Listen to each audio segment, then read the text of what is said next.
going to be the initial idea, and I'm working with water-based markers.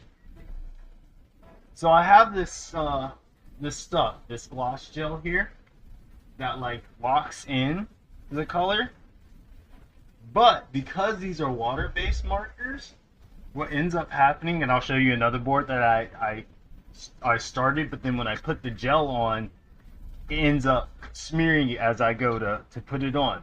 So my thought for this one is that I want to purposely have this effect, so then the color is locked in, and then I can go back on top of it with the mark or with my ink uh, pens and markers. So we're gonna see if this works. This is I'm experimenting here, so you guys are getting to see me do a technique that I don't even know.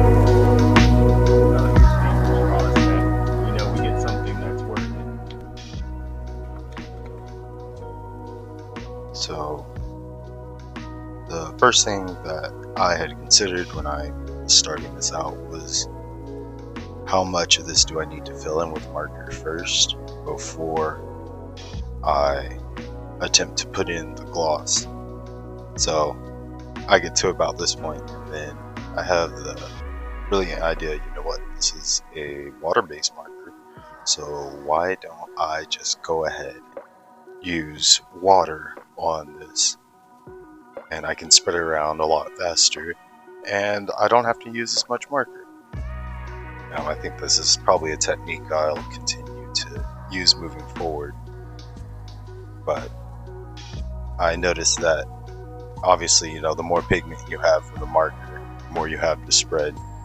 So if you start real thin, you can build up your layers uh, a lot faster. And a lot of this I'm also seeing, in hindsight, watching it back myself. It's one of the ways that I found I can learn more about my art. It's just going back and actually rewatching it. So the editing process is really fun for me.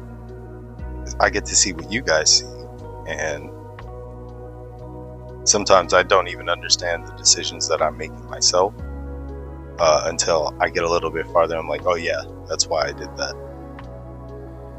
Sometimes I just have to trust the process, and it's not always that the process works every time.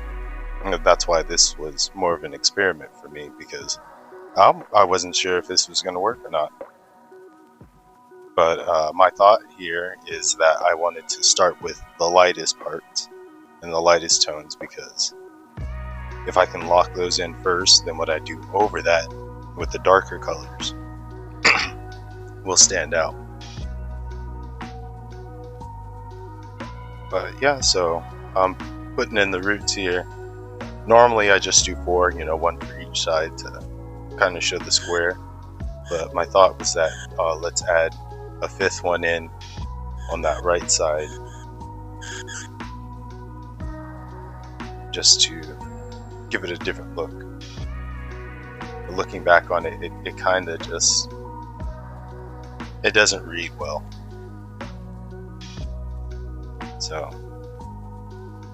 now I wanted to add some grass in there, so I needed to give it a darker base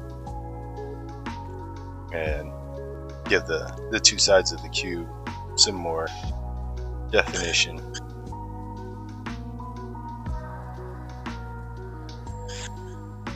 The thing that worries me most when I'm doing these, it's easy to achieve with acrylic because I can just keep applying layers until I get to where I want it to go. But if you go over the lights with a darker color in markers, you can't get back to that light color. You have to use some sort of other medium. So the whole point was trying to achieve this, building from light to dark. And so you saw I put the gloss down, and then we have this layer here for getting that darker shade. And I like the way it has the sweep of my brush. Just gives it more of a painted look, even though it's markers.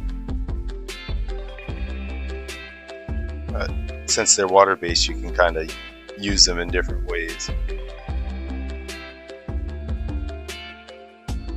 But I was kind of excited because I let this sit for 2 days while I was at my regular 9-to-5 job. And then when I came back, I wasn't sure if that marker would actually sit on top the way I hoped it would. But it did, so I was pretty stoked.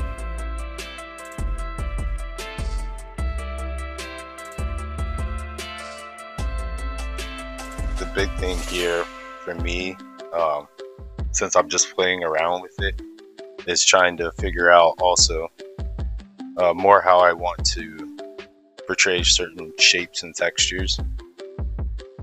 It's something I definitely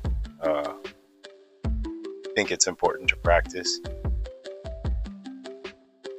because it's gonna lend itself differently to different styles. And for me, wanting to pursue more of a comic and cartoon style, I am trying to figure out, okay, how much information do I really need for the mind's eye to fill in the rest of the information?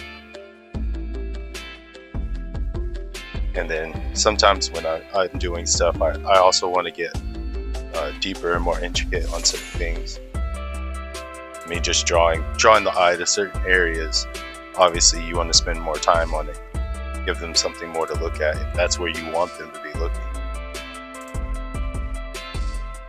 But I really like this idea of the tree growing out of the cube.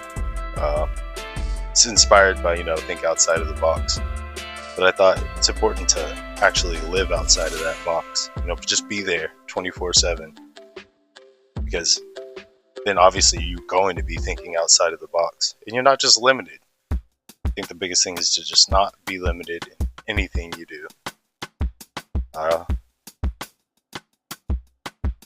I look so often at, oh, well, I want to do this, but I have to do this. You got your obligations. But that doesn't mean that you can't make it work. I mean, I'm sitting in my bed watching this back right now, reflecting on it. And just because, you don't have the big fancy studio or a large space, you can't create wherever it is you're at. Even if it's just for like a brief moment. Just sit down, whip out your sketchbook, draw something. Going back to traditional has been fun as a digital artist. Obviously, you have the setup and everything, and you need light. But there's something fun about being restrained with traditional a lot more than you are, or at least I am with digital. If I don't like something, I can obviously go back and erase it really quick. Whereas with traditional, you're kind of stuck with what you put down.